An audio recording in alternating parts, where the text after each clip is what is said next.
Well, hello, I'm David Freeman with Is That Really in the Bible? Have you heard about the new socialism or the democratic socialism? If you haven't heard about it, you're going to hear a lot more about it. It basically says this, that in a modern wealthy nation, no one person should be too poor to live.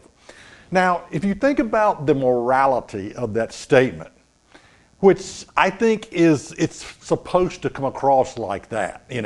We are so concerned about all the many different poor people in our society that no one person should be too poor to live. And the concept goes basically like this. If we just create equality among all people, we would be a better nation. No more rich people, no more poor people. Everybody is equal.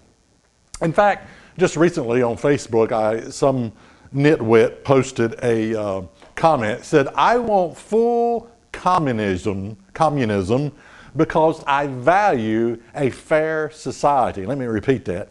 I want full, this was a lady holding a poster, probably at some college or school. I want full communism because I value a fair society. It's amazing to see that kind of insanity. The ideology that killed more than 100 million people last century is now being praised at our university. And the problem is children today in school, public school, they're not taught history. And these people grow up and then they go to college. And their liberal professors, probably some reject from the 60s, is teaching that communism or socialism is the best form of government. When you're not taught about history and you're not taught that, all these other countries, all these other nations that tried socialism ended up killing more than 100,000 million people. It didn't work. We've tried that before, been there, done that. And we're not going back to this nonsense.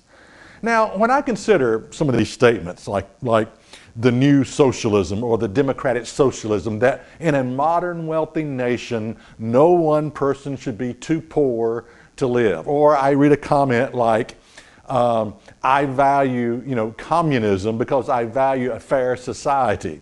I want full communism because I value a fair society. When you read that, when you hear those statements, on the surface, it sounds sort of good, but the concept overlooks a major biblical principle. And I want to tell you what that principle is. And that is because we are free to choose. Now, how do we know we're free to choose? Well, let's pick up Genesis and begin to read.